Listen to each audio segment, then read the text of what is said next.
This is the Video Game Votary. Show your support and hit subscribe right now. What's going on, Video Game Votary Vanguardians? It's your boy, the Video Game Votary, here with another episode. So today's episode, we're going to focus on what you see right in front of you. The Super Nintendo Entertainment System Mini, which is arguably one of the most popular mini consoles to be released in the past couple years. And as you guys know, there's about 7 or 8 on the market currently, and I would imagine between this and the NES Classic, they're most sought after. They're probably the best ones available, in my personal opinion. But they come with 2 factory SNES mini clone controllers with like this weird, not really USB style, but it's got a weird port that plugs right in the front of the mini console here. But in the current stage of gaming, we like wireless controllers. So let's look at a wireless solution that's available on the market for you to enjoy. Wireless, hassle-free, no wires included. So sit back, subscribe, catch the vibe, and find out what I picked up next.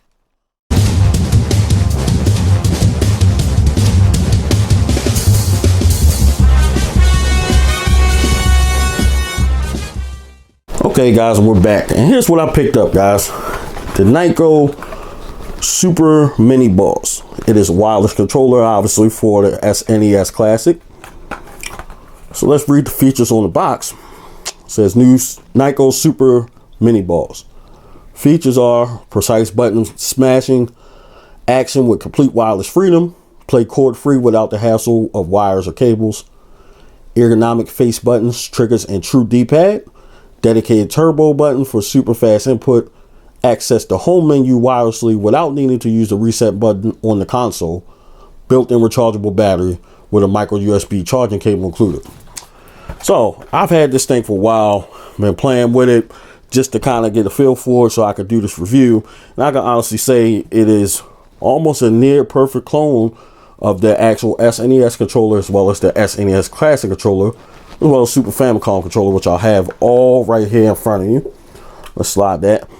This right here is the dongle that is used to connect the wireless controller, the SNES Boss, to the SNES Mini. So as you guys know, to plug in the controllers that come with it, there's two little, I guess, little tabs that you pull up, and that's how you access the controller ports. And you know, the original SNES Classic controller will plug right in there, and the dongle has the same shape, female end, or male end I should say. Just push that in like that, and once you get power to the system, here's the controller. You turn this on and it'll automatically sync to that dongle.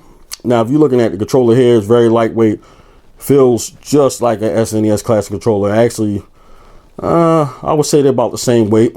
As you see, side by side, they did the same design with convex and concave buttons for the A, B, X, and Y. The start and select buttons a little bit higher on this one. Then they got the turbo, and I imagine it's because they wanted to put the turbo button. You got the shoulder buttons, the L and the R. You got the sync button on top of the SNES Boss. Everything feels nice. This is where your charge port is, so you can charge your controller up. And everything feels exactly how it should be. And obviously, being that it's a clone controller, obviously the SNES original, well, the classic controller feels a lot better than this. It's not that this feels bad. It's just, I would say that the original is a lot more smoother. And here is, just for comparison, here's a Super Famicom controller, which is the exact same controller as the Super Nintendo. It's got the same port. It works on your Super Nintendo. It doesn't need to be from the United States region to work. So side by side, same dog bone style. Seems like the SNES Boss is a tad bit smaller, but not by much, not noticeable. Everything feels the same. And the difference between this one, the Super Famicom, and the SNES controller, just why I got it here. As you can see, there's convex control buttons on each instead of the concave, which means like the sunken in one.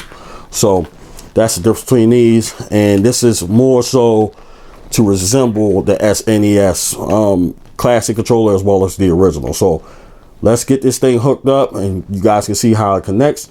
You'll be able to enjoy your SNES Classic wirelessly. Okay guys, we're back. So as you guys can see in the background, the SNES Classic is connected to the TV, and we got the dongle plugged into the SNES Classic console. I'm gonna show you right here.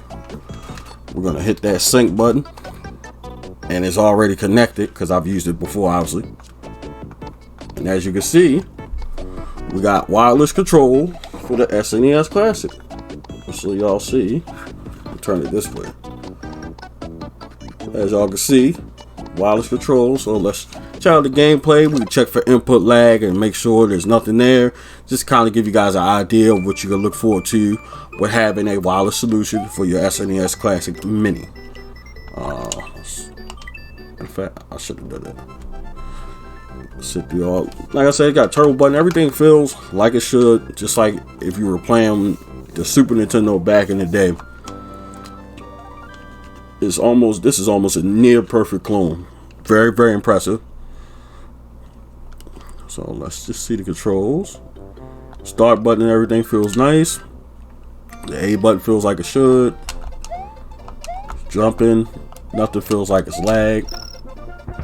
We also got crap. I tried to jump and hit it on top, but anyway, you know, sometimes we gotta keep in mind that this is also emulation as well.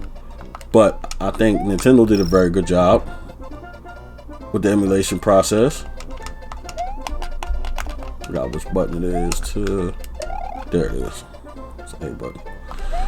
Everything feels nice, it controls nice, and as you can see, there's absolutely no input lag whatsoever.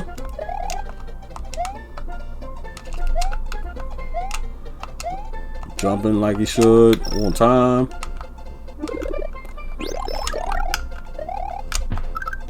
Everything is working as it should. I have no complaints. I actually really enjoy it. It's pretty decent battery life. I guess I've seen to get a full day's play out of one full charge. There's a red indicator light on the front to indicate the charging process and where it's at.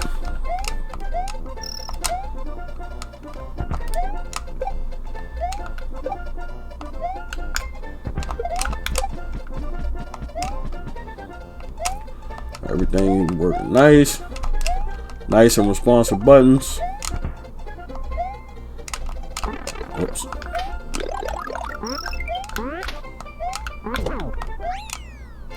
Alright, so I said you got access to home button. Let's check out something that's going to require more accurate, or as if that didn't display the accuracy of hitting the buttons and lack of input lag. Let's go with, I'm thinking Street Fighter, because you gotta hit commands and stuff like that to do different moves. So let's just check out how it responds to a fighting game.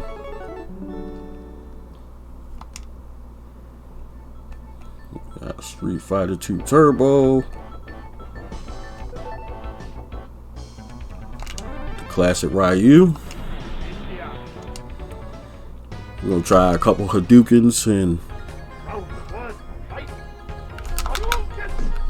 it's working exactly like it should. Of course, it's a lot more difficult to do with a D-pad. I don't even know how we did that back in the day. So much better with an analog stick or a fight stick.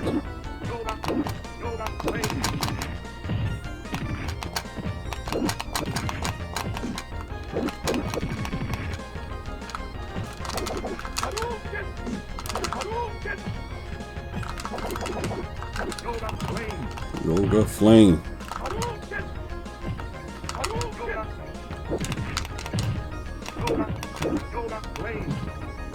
Wow. Got him. Alright, so as you can see, that's functioning like it should. A little more difficulty because of the D-pad. And let's check out, I'm thinking maybe a shooter. Just so you guys get an idea of functionings. I say functions, I don't know what that was. The functionality of different style games. Check out Gradius. Shooter, vertical shooter. That way you just check out responsiveness of the weapons and shooting the missiles and stuff like that out. As you see, very, very responsive. It's doing what it's supposed to do. It's firing at will. No lag. No issues whatsoever. Nothing sticking. And mind you, I've had this for quite some time. It's my go-to controller, especially when it's charged. I only use the ones that it came with when this is out of charge. And I'm really, really enjoying it. I enjoy it. It's kind of strange having a SNES wireless controller, being completely honest. It's strange, but it's cool at the same time. I just love how you can kind of modernize retro stuff. And I think there's wireless options for pretty much everything now. And I can say that this is probably one of the best on the market. So let me know down in the comment section what you think about the SNES Boss from NYKO for your SNES Classic. And do you own one after watching this review? Are you looking into getting one, and what you think about it? I personally, I enjoy it. I think it's a great solution, especially for the price. I'm not sure what they go for on a regular, you know, without the discounted rate or on clearance. But I'm sure if it was on clearance there, I'm sure you could find it somewhere else on clearance despite the store closing, because everything was on clearance. So clearly the controller was on clearance prior to that. So I personally, like I said, I enjoy it.